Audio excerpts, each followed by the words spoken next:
Pourquoi dépenser des milliers d'euros pour une caméra cinéma quand une alternative compacte et performance existe pour une fraction du prix? Aujourd'hui, je vais vous expliquer pourquoi la Blackmagic Studio Micro G2 4K est devenue pour moi la GoPro des cinélifters.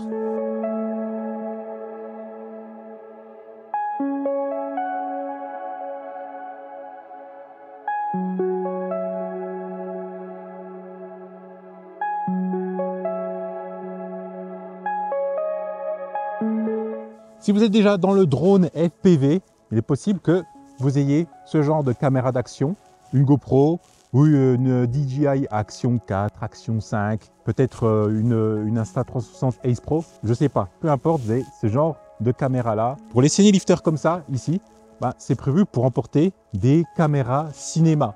Des caméras cinéma style Sony FX6 ou encore des Red Komodo, Red Raptor, ou des Z-Cam aussi qui font très bien l'affaire. J'en ai une, ça marche très bien. Moi, j'ai pris complètement le contre-pied avec ça. J'ai voulu expérimenter, voir ce que ça donnait. J'ai trouvé quelques vidéos par-ci par-là sur YouTube, mais pas plus de détails que ça. Moi, j'ai choisi la Blackmagic Studio Micro G2 4K.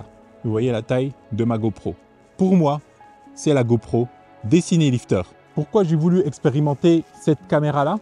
Tout simplement pour une question aussi de budget. On a tous des budgets, ils ne sont pas illimités. On n'a pas tous vocation à prendre des caméras vraiment full cinéma. Et on va voir qu'avec un budget de moins de 2000 €, on peut s'équiper de cette caméra-là qui va sur n'importe quel cinélifter. Il y a aussi un argument, on va le dire, l'argument du poids, un argument de poids même. L'argument de poids ici, c'est qu'avec ce setup-là complet, on est à 623 grammes. Sachez qu'une caméra cinéma, c'est 1,3 kg, voire beaucoup plus selon le type de caméra que vous mettez. Donc là, ici, on gagne en poids. Et quand on gagne en poids, on gagne aussi en autonomie. Le pilotage devient plus fluide et plus simple. Le drone est largement plus maniable. Il est plus maniable. Et ça, vraiment, sur des cinélifters qui commencent à peser quelques kilos, ce n'est pas du tout négligeable.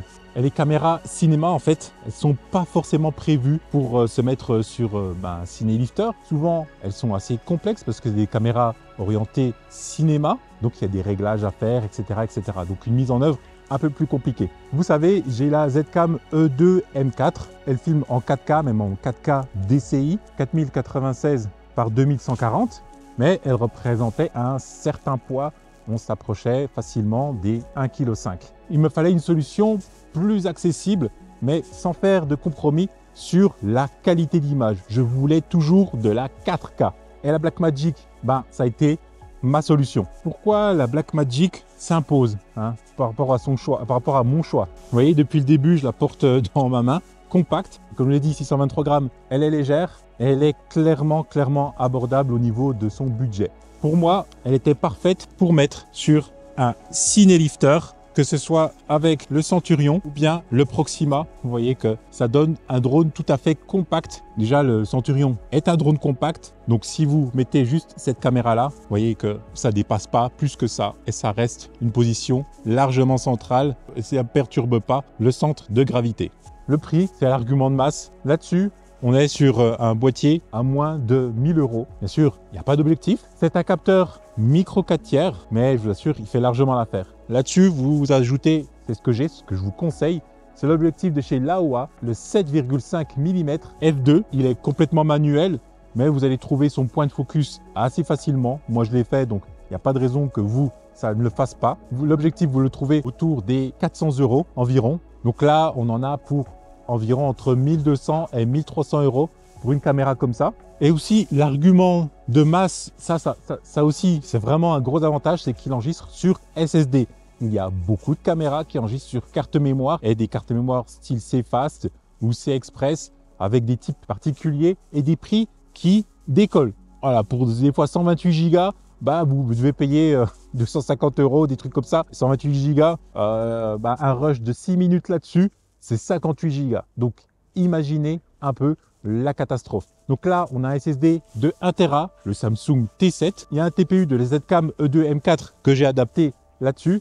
Donc, on a vraiment 1000 gigaoctets pour enregistrer. C'est vraiment confort. Et les SSD, c'est rapide, donc on a une bonne qualité qu'on peut enregistrer à partir de cette caméra. Donc là-dessus, sur le prix de cette caméra, vous ajoutez donc 115 € environ en plus pour un Samsung T715. Honnêtement, je pense que c'est le prix maxi. Ça peut baisser. Il faut vérifier au niveau des promos. Je pense que vous pouvez faire des bonnes affaires. Et en plus, voilà, vraiment, petite cerise sur le gâteau, cette caméra-là, elle n'enregistre pas en MP4. En fait, cette caméra-là, je vais vous dire tout, elle est détournée. Vraiment, son utilisation est détournée parce que c'est une caméra de studio. Vous voyez, c'est une caméra fixe. Ils sont mis dans les studios télé, les studios d'enregistrement elles sont faites pour être contrôlées à distance des fois avec des objectifs avec zoom. Voilà, c'est vraiment fait pour ça. Donc là-dessus, il n'y a pas d'écran non plus. Ça va être la seule chose. Il va falloir rajouter un écran. Vous voyez, moi j'ai un vieil écran de monitoring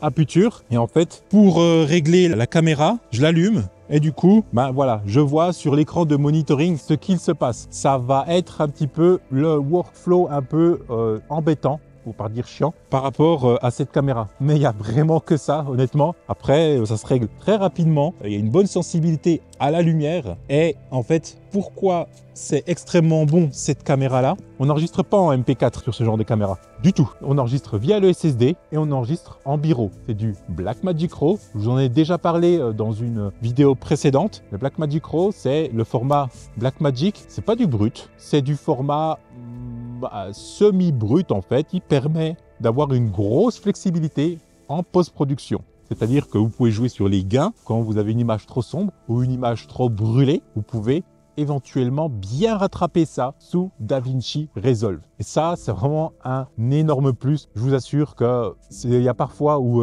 j'ai filmé quand c'était trop sombre et ça l'a pas fait du tout. Donc ça, c'est un énorme point par rapport à ça, par rapport à cette caméra-là. En fait, en gros, cette caméra-là, voyez-la comme une Blackmagic Micro 4K ou 6K, enfin 4K parce que c'est de la 4K, on va rester là-dessus, mais en mode decase. Vous savez, les GoPro qu'on met sur les petits Cinewoop, les choses comme ça, en gros, c'est un peu le même principe.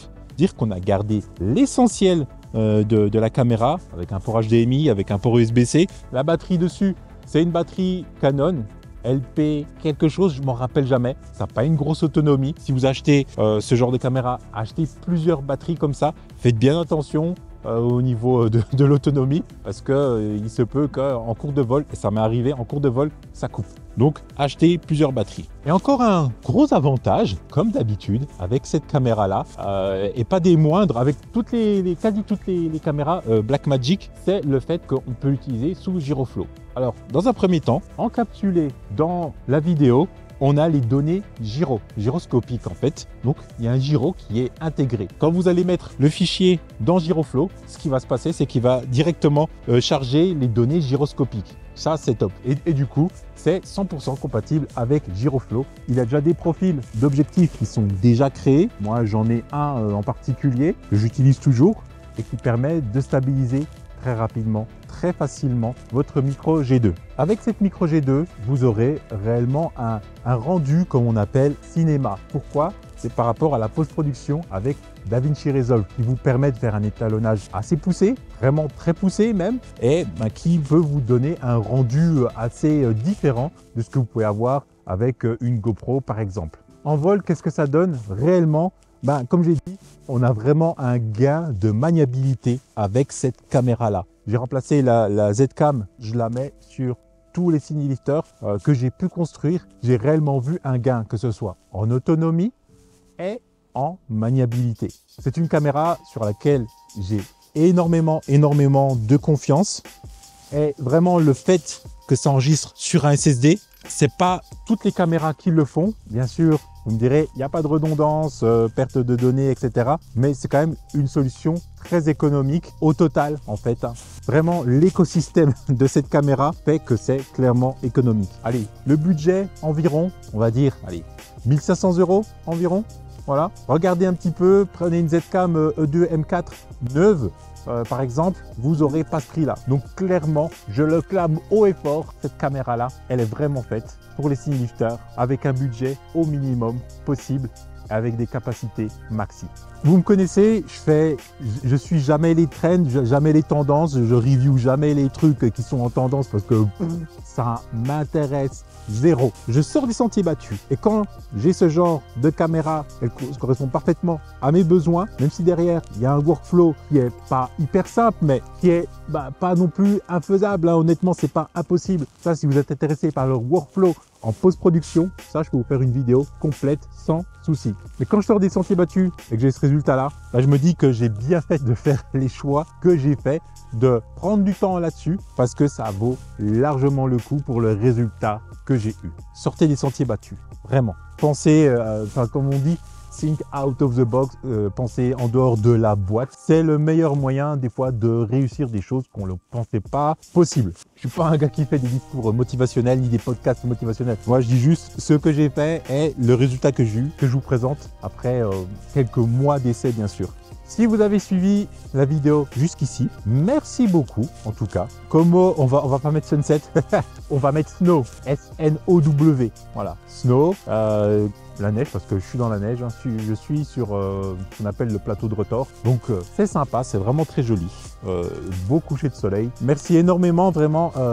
Les retours que j'ai dans chaque vidéo, c'est incroyable. Ça me motive de plus en plus. Vous voyez ici, il doit faire 0 degré là tout de suite. Ça me dérange en aucun cas de venir faire ma vidéo avec un signalifter piloté ici et faire ma vidéo de A à Z. Vraiment, grosse motivation. Vraiment, gros merci à vous d'être aussi fidèle à la chaîne au final. Parce que sans vous, qu'est-ce que je fais? Je fais rien, j'ai pas de motivation, je fais pas de vidéos. Je fais des vidéos aussi pour moi, mais quand les gens me suivent, ça me fait tellement plaisir. En tout cas, moi je vous dis, photographier, filmer, voler en toute sécurité. À la prochaine, peace!